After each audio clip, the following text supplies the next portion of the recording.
Hi, this is Valerie Leonard.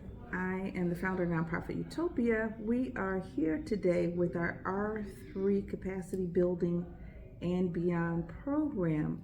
We are hosting a mastermind group with our cohort from North Lawndale, and today we're just going to get a sense for one, where people are in terms of their organizational development.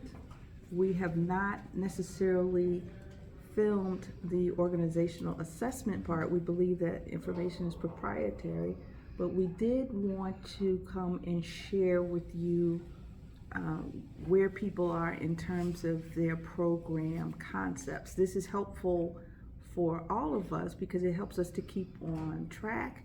And then once we hear ourselves commit to something, hopefully that helps us to actually follow through. And then when we commit to something in front of others, that will also help.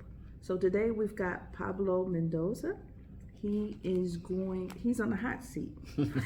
He's on the hot seat this go round, and he is going to answer a few questions, and if any others in the group want to ask him questions, they can feel free. So the first thing we're going to do is ask Pablo to remind the group, what the name of his organization is that he's representing today. Tell us a little bit about the organization before we get into the nitty-gritty of our interview. Thank you, Valerie. Not necessarily for putting me in the hot seat, but for giving me this opportunity to learn a little bit and help bring our company a little bit more forward. So I'm a director at the Prison Neighborhoods Art and Education Project. We primarily teach inside of Stateville Prison, usually classes around arts. That has then developed into a partnership with Northeastern Illinois University, where we are now a degree granting program inside of Stateville Correctional Center. That work has transitioned out to the outside because of a lot of the work that we did, and my portion of that is being the director of Walls Turn Sideways. That is our street initiative, where we try to connect the neighborhood portion of our name to the actual neighborhoods of the community members which we serve. After long research and a lot of hard work, we've come to find ourselves on the west side, California and Madison. It's been a long journey to find a space on the west side because of the disinvestment on the west side, and we've come to the realization that we had to narrow our focus down to make sure that we're serving our constituents. But our stakeholders in the way that we have been traditionally, and stepping out incrementally. So we've narrowed our focus to being in art gallery space for incarcerated and ex-incarcerated artists primarily. We will then use that to extend that connective tissue to the families of all those who are directly impacted, and helping them provide services along the lines of health, and that can range from mental health to physical health. Some community building, where we allow the space for the community members to come in there and just meet some of their needs and utilize the space. One of the things that's lacking in these communities are space for folks to congregate. We want to make sure we provide that. We will be also providing a connection with the folks on the inside through art, where we will be exhibiting art and creating programming around that art for folks. So that's the art component of it. And then the fourth and final component will be a political education component, where we will be bringing forth different legislations that are being presented and different issues that are affecting the community, so that the community is aware of what's going on and can get involved, maybe exercise their agency and pushing forward some issues that are affecting them, and learning more about being collective agents in this citizenry. Okay, awesome. So the last time we talked about this, you told us that you were working on your space, right? You're getting ready to inspect the building, the mechanical, and then final inspection. Where are you in that process? Right. Well, we were a little bit farther behind in that process. We were needing, to shore up a couple different plumbing issues that arose. Of course, we were retrofitting the space to fit our needs from needs that were there beforehand. So that caused a lot of scheduling issues among contractors and ourselves, because as we're doing that simultaneously, we're in there with electricians and carpenters to put up walls, put in the electrical, through this all we're trying to do programming and the inside and all Right. that we got going on the outside. And we've come to the point now where I just signed the check for the last part of the drywall and all that stuff. So our walls are up, our toilets are working. All we're waiting for is the city to show up and sign off on our stuff, and for me to do maybe a little bit of painting and some cleanup. We do have some stuff pending, but because we are a scrappy organization, a lot of stuff we do ourselves, right? So we got to pull up our sleeves and finish a floor, do some painting, and maybe buy a little furniture so people can have a place to that's sit. beautiful. So we will be having a soft launch for our members, our community members who have brought this to fruition, and that will be taking place November 17, 2023. Unfortunately, it's not open to the public. This is specifically for the stakeholders who have helped bring this vision to fruition. However, stay tuned. Shortly, January will be the official launch for the space, where we will be offering programming and making it open for the community. Okay, so that's January. Do you have a date, or did I miss it? Oh, no, I do have the date. I just texted my folks because we've been actually moving. Oh, January 19th. We've been moving it back and forth due to the fact that people are off for Christmas, and we have all these different people coming back to work. So we didn't want to make it like immediately where you had to come through something after having come back from vacation.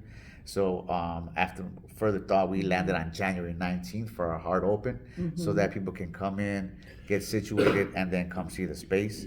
I have one additional update I would like to make, and that's that we received an additional $50,000 funding for 3 years. So that's $150,000 for the next 3 years, and that makes Congratulations. that makes that our third round of long-term funding. So we sit pretty good for the following 3 years, which is where we will reevaluate and see if there are additional or other needs that need to be met. We came into this with the focus and the knowledge that we have of the system and the community, but we know that in this partnership we will grow together, and what we're seeing now might not exist in the future. It might look a little different, but that's what we're here for, is to build a community. Okay, that's beautiful. So the 150,000 grant over 3 years. What funding source is that?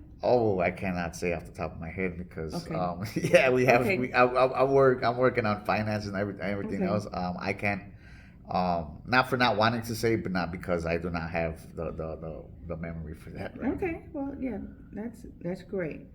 But it's from a public source. Yes, these Okay. are public sources. Okay. Yes. Awesome. Congratulations.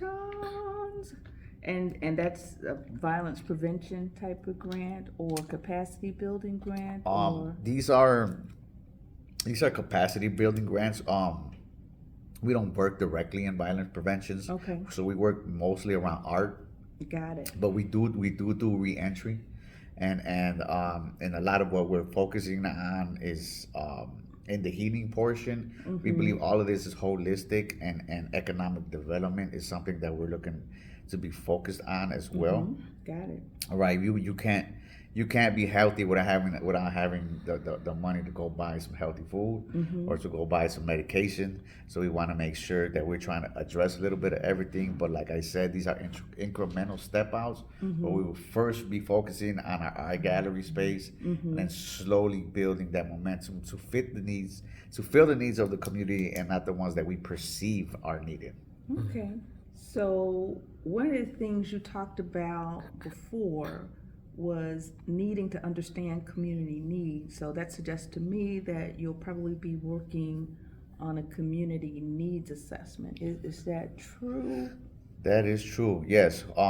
We will be embarking on a needs assessment for the community, but Mm-hmm. that requires us to make contact with the community.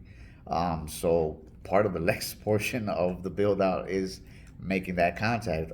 So we're trying to squeeze time in there to go out there and knock on some doors and just meet the people where they're at. Mm-hmm. I've driven like to and from work like every day for like the last, I don't know, 6 months, Mm-hmm. and I'm starting to see who are the regulars out there, who are. We have a congressman right down the street from us who has been awesome and supportive.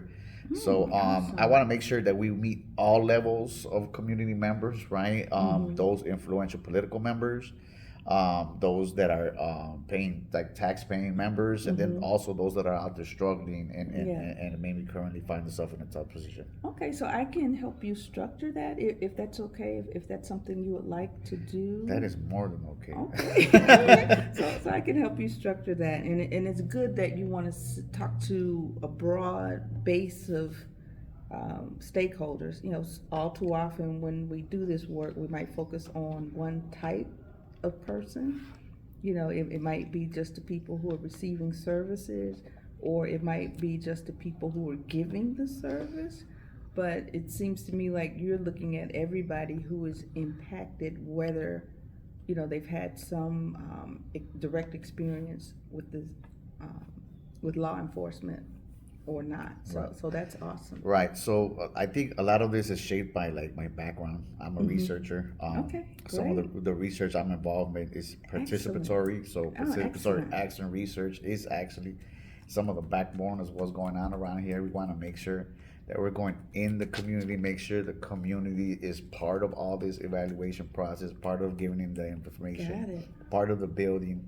So because they are the ones that are very familiar Mm-hmm. with the issues and that need to be dealt with, and I'm from Little Village, a Yeah. little bit outside this area, as I mentioned earlier in the conversation we had. Regionally, everything looks a little different. So I bring my knowledge, and I hope Mm-hmm. that this collective of knowledge Mm-hmm. builds the answers that we need. You know what I'm saying, to address some of the issues that are affecting our communities. Okay. Awesome. Does anyone from the mastermind have any questions so far before we go to the next? No questions? Alrighty. So when we spoke about your goals last time, you indicated that you want to get this process down so you can get funding, and thank God you've gotten some funding for one organization, and I believe that you'll be transferring some of that knowledge to another organization that you'll be starting. Um, you indicated that you scored very low the first time, and I'm assuming that that's the pre-test Yes. score. And you and we could sit down and go over your post-test scores.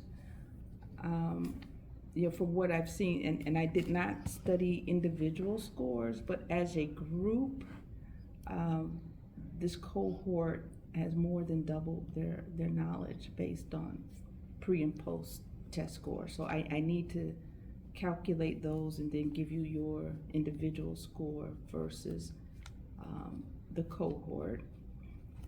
You also said something to the effect that you want to routinely share space and resources, and when you say share space and resources, who is that with?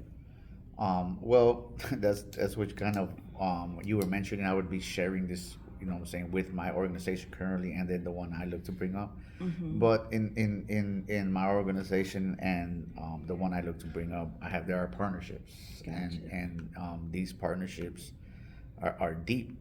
We built a tight community, and I'm of the type that if there's well of resources, I'm gonna make sure everybody's aware of this so that we can all drink from the well.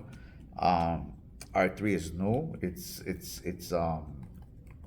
It's currently plentiful. It's being developed. I'm helping develop that process as well. And in there, I'm serving as a medium for the folks that were having trouble with the R3 grant, to those who are on the board, which I am, and those who are like maneuvering the money. I see you to transfer the information of what are the issues, how we can maybe come out and address those issues, but also how to make the money obtainable for those small organizers like ourselves, who don't have policy grant writers on our team. And it's people like the Real Youth Initiative, who are a group of scrappy young individuals who have just been released out of IYC, that is our youth facilities, and have and said, what, this is not how you treat children. We want to imagine something different. They did. They're going in there and doing that. They are not grant writers. These are kids, 20-something years old. But these are the people who I'm trying to make this available to. So we also have people who are helping me currently in the process of getting my place in order. The tool library, they're out here providing a great service, but they are suffering from financial issues as well. And I want to make sure that they're up and running when I need them next time. So I want to make sure that I share my resources with them. But we also have different arts organizations like Nothing Without a Company, who is actually creating a play about R3 and how the funding is going on. And that's something that I feel is something that needs to be addressed as well, because though this is an awesome pool of money, there are a lot of issues around it, and I think those conversations are important to be had. So these are just a few of the people that I could just name off the top of my head that can use these services. There are many more who are out here doing great work that I can think about, that some won't even put in for the R3 grant because it's so difficult. And if our little group can maybe make a difference in that, then we've done our duty. Okay. Oh, so you basically want to pay it forward. Well, this, as I mentioned this is holistic. I can't do every portion of it. It takes partnership. It takes ending the silos. And I think this is just a step in that direction. Okay. And then we had another question of you. How do you want us to hold you accountable? Oh yeah. So accountability, that's something I think I struggle with myself. I'm gonna use an I statement because right. I don't like people telling me what to do, but I know I got a lot to do and that I have a very short time to do it. Right. So having spaces like this where I have to space to come in here and work and actually have the ability to ask for help. I'm very technically challenged, so I need a lot of assistance. Being here and have somebody I can turn to and ask a question to, that helps because it takes away the procrastination and it allows me to actually deal with what I have to deal with, and I have to deal with a side issue to get to the thing, to figure out how that's done, to then do it. And that I guess it's more of a crutch that I'm asking than an accountability, but it's a chink in my armor that I need to fill up, and I'm hoping that in this repetitive process I do that. Oh, that is awesome. Alrighty, so the last thing is, you and I will probably be checking in, once or twice a week, just to make sure that, you stay on track. There's a lot that all of us need to accomplish between now and December 31st. So that may take, more than just a weekly meeting. Absolutely. Okay, so that completes the questions that I had. Did you have any final? I just want to make one last point about the progress that we've made in the grant or the R3 grant process. Okay. that has been like large part due to individuals like yourself Oh, thank and Tina who have like lend us their time. You know what I'm saying, to actually get here. This thing has um, caused me grace. I was gonna say pull my hair out, but that'd probably be a lie. But I did it now. When I say about look grace, at mine. Look at mine. it is. He This got is nothing on me. this is a difficult process. We've been at this for over a year. It's still difficult. This is something that we hope to cure, so that we make it a little bit more efficient and easier to obtain. And we're not here hammering out hours and hours and hours and hours of grant writing when that can be used to do hours and hours and hours of good programming. We need to find a way to change this process, something more equitable, something more obtainable, and we're starting the process now, but we can use a lot more help. Awesome. Thank you for that. I think we're good. Okay, great. Thank you.